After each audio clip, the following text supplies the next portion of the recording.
Bismillahirrahmanirrahim. Assalamualaikum warahmatullahi wabarakatuh.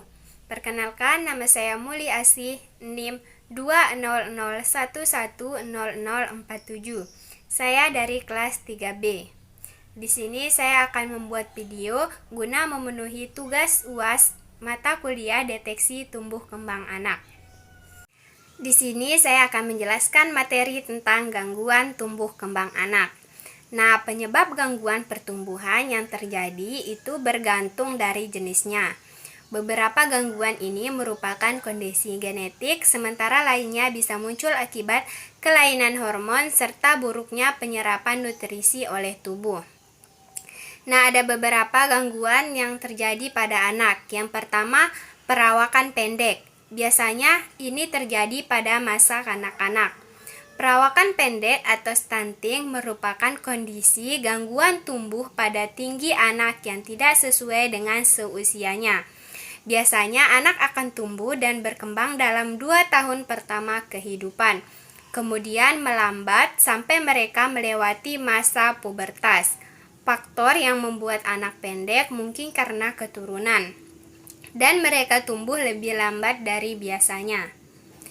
Nah, ada beberapa masalah dan kondisi yang dapat menyebabkan anak lebih pendek dari biasanya. Antara lain, yang pertama, kondisi anak sangat kurus. Yang kedua, kondisi jangka panjang yang mempengaruhi sistem pencernaan, jantung, paru-paru, dan ginjal. Yang ketiga, masalah pada bayi sejak lahir disebabkan oleh gen abnormal. Yang keempat, suatu kondisi yang disebut kekurangan hormon pertumbuhan.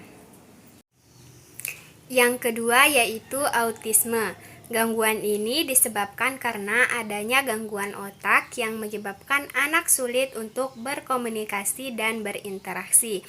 Nah, secara umum, ciri-ciri anak autis terdiri dari 3 karakteristik utama, yaitu yang pertama, kesulitan komunikasi, yang kedua, gangguan dalam berhubungan sosial, yang ketiga, gangguan perilaku. Selanjutnya, gangguan yang ketiga yaitu retardasi mental. Gangguan mental merupakan kondisi di mana penderita memiliki tingkat intelijensi yang rendah. Ciri dan gejala retardasi mental secara umum: yang pertama, perkembangannya terlambat dari usianya. Yang kedua, terlambat untuk bisa berjalan, merangkak atau duduk dibandingkan anak seusianya.